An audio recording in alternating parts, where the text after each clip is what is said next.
Shadow and crew here again. We are going to talk about the year AEW has had. AEW has had some great moments this year. They have had some of the best matches, moments, new breakout stars, and more. Let me start by saying that AEW is back on the right track. The past couple of years may have been questionable, but that bad time is over. AEW has been setting the wrestling world on fire this year. They have more than a dozen match of the year contenders, new stars have arrived, and old stars have re-emerged and have been on new runs of a lifetime. Some of the old stars are names like Bryan Danielson, Chris Jericho, Jon Moxley, the Young Bucks, Jeff Jarrett, and more. The newer and younger talent is even more impressive. Will Ospreay, Swerve, Okada, Mercedes, Toni Storm, Willow, Cassidy, Hangman, and more. There are too many names to list. AEW has come roaring back in 2024. The year was full of epic moments, from stars returning like MJF, Britt Baker, Kenny Omega, and more. Then there were all the new arrivals, like Okada, Mercedes, Ospreay, Ricochet, and the Hurt Syndicate. So many things happened this year, some were great, some were so, but most of it was entertaining. You had the story with the EVPs, which started off great. It was that storyline that introduced the Rainmaker.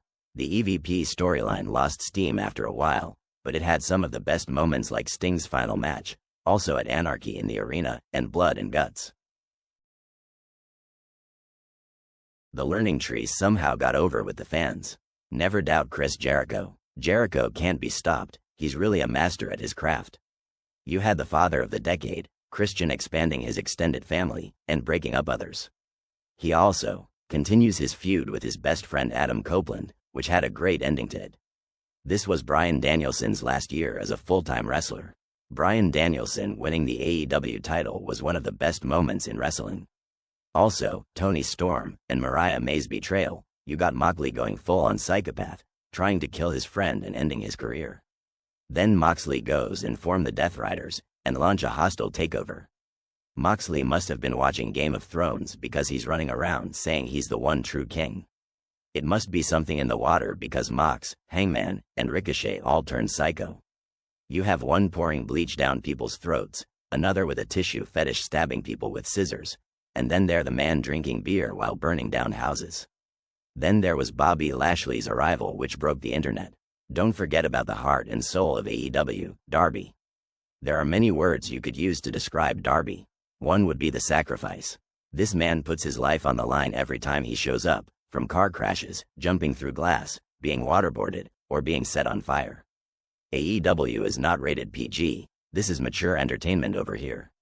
If you are overly sensitive or have a weak stomach, this isn't for the faint at heart. There is another wrestling program that is more kid-friendly, for those of you who are put off by violence.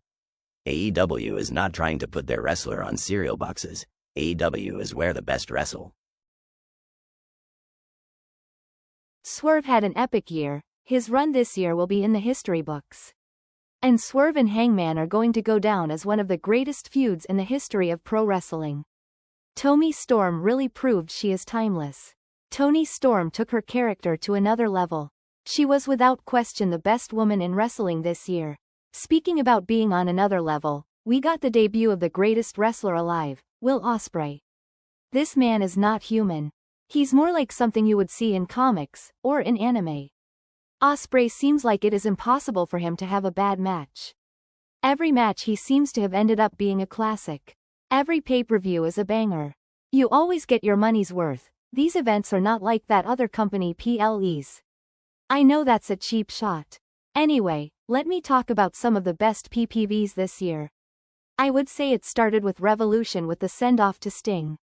The Revolution PPV was so emotional and was a great end to the icon called Sting. Then, the trend of great PPV continued. Next came Dynasty, and the rise of Whose House. Swerve ascended to the throne of world champion in one hell of a fight with Samoa Joe. You also had Willow winning the TBS championship. The main highlight of that night would have to be Ospreay versus Bryan Danielson. That match is so epic, easy a candidate for match of the year. The funny thing is, that almost all of Ospreay's matches will be candidates for match of the year. Next PPV had Double or Nothing. This PPV really was a triple main event. Willow vs Mercedes may have been the match of the night. This is the match that had the emotion behind it. The fans were giving the loudest pops of the night for this one. This is the match that showed the world that Willow is a star. Willow was able to fight on par with the best. Then you had Kristen versus Swerve. Kristen will always find a way to make you want to see him get the crap beat out of him. Then you had all the epic craziness of Anarchy in the arena. That match had so many cool moments, most with Darby. Music plays while fights break out all over the place. Darby is hitting a coffin drop in sync with the final countdown song. Jack Perry gets set on fire, and Darby gets strung up, upside down. The fans pleading for someone to help him. It was classic. The war against the elites really came to an end at Blood and Guts, with Swerve leading Team AEW to victory. But this was one of the things that restarted Hangman and Swerve epic battle.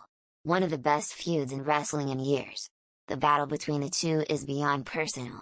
You can feel the hatred between Swerve and Hangman. The question I have to ask some of you is, who's in the right? Do you side with Hangman or Swerve? Swerve did break into Hangman's house, and threatened his child, but Hangman burned down Swerve's childhood home, which took Swerve years to repurchase. That cage match they had is going in the history books. Talk about taking it to the extreme. That match was just crazy. The hell those two put each other through was insane. The final images of how that match ended will never be forgotten. How can we not talk about All in 2024? The PPV more than lived up to the hype. You had the debut of Ricochet, the return of Jamie Hayter, who had been out with an injury since May 2023, and an appearance by the Icon Sting since his retirement. But the three key matches that made All In so awesome and epic were Bryan Danielson vs Swerve Strickland in a title versus career match, Will Ospreay vs MJF for the International Championship, and Mariah May vs Timeless Toni Storm for the Women's World Championship. All of these matches were instant classics. The build-up to these matches was epic.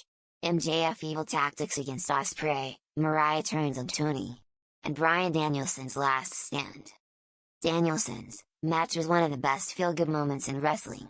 When it comes to wrestling PPV, no other company can even come close to AEW. What else can we say about the best women's division in pro wrestling? This division shows just how far women have come in the world of pro wrestling. The women outshine the men a lot of the time. They have had some of the best storylines and matches of the year. Toni Storm is without question the person that led this division this year. She is one of the best personalities in all of wrestling. But if that wasn't enough, the addition of Mercedes Money took it to a whole nother level. Because, money changes everything.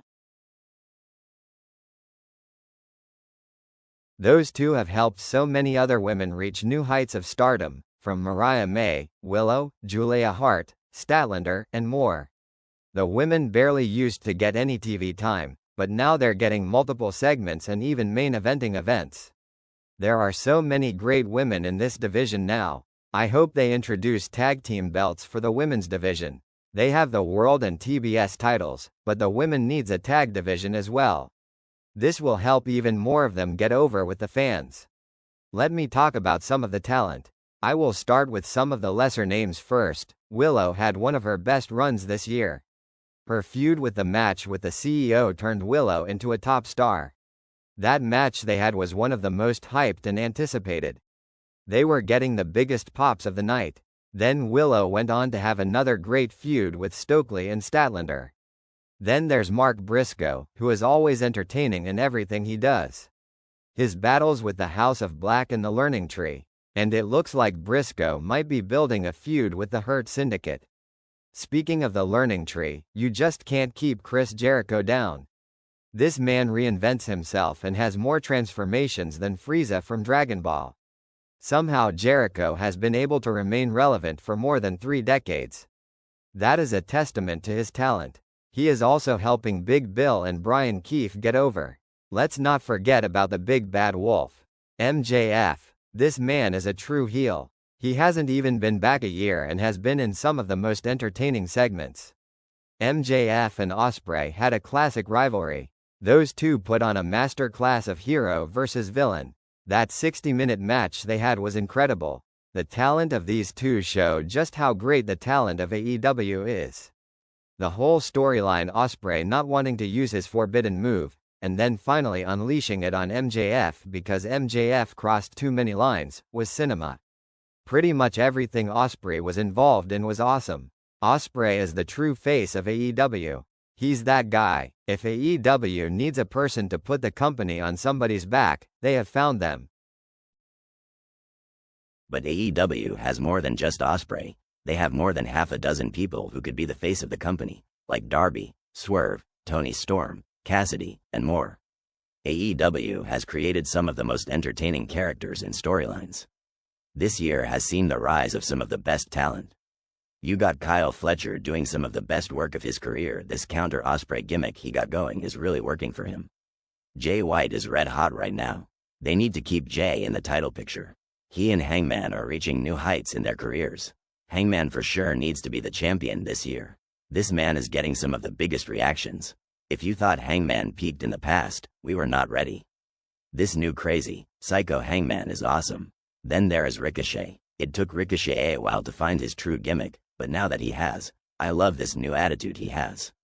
We knew Ricochet was great in the ring, but now his personality is showing. This man is on his way to being one of the top stars in the company if he can keep this going. In conclusion, AEW got a shot in the arm this year. They have come back swinging. All the haters are going to hate regardless, so pay them no mind. Every time the haters claim it is the end of AEW, hits them with another. The feeling has been restored and is better than ever. AEW got their new media rights deal. They are about to do their first stadium show in the States. If AEW was dying like the haters claim, how are they getting all these wins? What do some of you think? Put your thoughts in the chat. If you like the video, hit that like and subscribe button. It's back to the shadows. Thanks for watching.